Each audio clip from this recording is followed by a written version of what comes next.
पढ़ाई हमेशा education loan लेकर करना, कभी भी फुल पेमेंट मत करना, क्योंकि इसमें तुम्हारा ही नुकसान है। ऐसा क्यों होता है, चलो इसे एक एग्जांपल से समझते हैं। मान लो तुम डॉक्टर बनना चाहते हो, जिसके लिए तुम्हारे पास 50 लाख रुपए, और डॉक्टर बनने में तुम्हें कम से कम 9 से 10 साल लग जाएंगे। अब तुम्हारे पास दो ऑप्शन है। पहला ऑप्शन ये है कि तुम फुल पेमेंट कर डॉक्टर की पढ़ाई कर सकते हो, जिससे तुम्हारा ना कोई ईएमआई लगेगा, ना कोई इंटरेस्ट, जिससे तुम्हें कोई प्रॉफिट भी नहीं होगा। अब ऑप्शन 2 ये है कि तुम डॉक्टर की पढ़ाई करने के लिए 50 लाख रुपए का एजुकेशन लोन ले लो, और खुद का 50 लाख रुपए का एसआईपी कर दो 12% के रिटर्न पर। जो तुम 50 लाख रुपए का एजुकेशन लोन लोगे 8% पर, जिसमें तुम्हारा 10 साल का मंथली ईएमआई जाएगा 60,000 रुपए। और एजुकेशन लोन का खास बात यह है कि तुम्हारा ईएमआई तब चालू होगा जब तुम्हारा एजुकेशन कंप्लीट हो जाएगा। वहीं जो तुम अपना 50 लाख रुपए का एसआईपी किए हो 12% के रिटर्न पर, जिसमें तुम्हारा 10 साल का कॉर्पस हो जाएगा कम से कम 1 करोड़ रुपए। अगर तुम इस पैसे को विड्रॉल करते हो एसडब्ल्यूपी के फॉर्म में 1.5 लाख रुपए महीने, तो मान लो वो तुम्हारा सैलरी हो जाएगा। अगर 50 साल तक तुम 1.5 लाख रुपए महीना निकाल लेते हो तो तुम 9 करोड़ रुपए निकाल चुके होगे, और तुम्हारा कॉर्पस अभी भी 1 करोड़ रुपए का होगा, जो तुम फुल पेमेंट कर प्रॉफिट नहीं कर पाते। अब बात यह है कि तुम ईएमआई कैसे भरोगे। तो मेरे भाई, अगर तुम डॉक्टर बन जाते हो तो तुम्हें 60 से 70 हजार का सैलरी आराम से मिल जाएगा, जिससे तुम ईएमआई भर सकते हो। और जैसे ही तुम्हारा ईएमआई खत्म होगा, तुम्हारा डॉक्टर की सैलरी और तुम्हारा एसडब्ल्यूपी की सैलरी को मिलाकर तुम्हारा फ्री का सैलरी हो जाएगा 2 लाख रुपए से भी ज्यादा का। इसलिए समझदार बनो और ध्यान से सुनो। ऐसे ही पावरफुल फाइनेंस से रिलेटेड वीडियो के लिए मुझे फॉलो कर लेना, क्योंकि मैं बेकार की बातें ना कर तुम्हें वो चीज बताता हूँ जो तुम्हें कोई नहीं बताता है।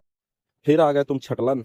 अबे चोदड़ ज्ञानी, हाले तू स्कीम बेचने वाला है क्या? बैंक की स्कीम सर्टिफिकेट देता है क्या बैंक? ईएमआई को सुन के ना कहाँ पड़ जाती है भाई लोगों की, टट्टी निकल आती, बवासीर हो जाता टट्टी में, कान में नहीं, समझे? और तू ऐसे बता रहा जैसे मार्केट तेरे लिए बैठा ही हो। बस चोदड़ इसको बोलता है 100 रुपए का समोसा खाना, 10 रुपए की चटनी फ्री मिल गई, तो तू बोल रहा जिंदगी इंटरेस्ट पे लगाओ। कहाँ बचा लेगा भाई? 100 रुपया ब्याज देगा, 10 रुपया बचा के कब उखाड़ लेगा? घंटा आरबीआई वाले आके बैठ जाएंगे, भैया ये कौन सा ज्ञान दे रहा, हमको भी दे दो। चौधरी फाइनेंस पढ़ पहले, फाइनेंस ऐसा नहीं काम करता। और मार्केट तुम्हारे पप्पा की नहीं, म्यूचुअल फंड की कि 12% रिटर्न देगा। ऐसा क्रैश होता है कि 12 का ना 0.000012 भी नहीं लगता। ईएमआई सुना है पहले? ईएमआई सुन के ना चिथड़े उड़ जाते हैं पछवाड़े के। लोन लोन लोन भाई, जिसके पास हो फुल पेमेंट करो, क्या ईएमआई लोन पे लेना भाई? ये चुतड़ा की बातों में नहीं आना भाई। ये तू तो तुल्य करता छटला ना, नहीं ये छिटला होगा। अब क्या बता दे, ऐसा बता रहा जबरदस्ती 12% कौन देगा? ऐसा बेच रहा जैसे मोदी जी रात को सर्टिफिकेट देते हो। भाई बहुत बढ़िया काम, तू लोन दिलाने वाला बहुत बढ़िया काम कर रहा है। अरे भाई, तेरे से पहले तू पढ़, फिर दुनिया को पढ़ाना। कौन बताएगा?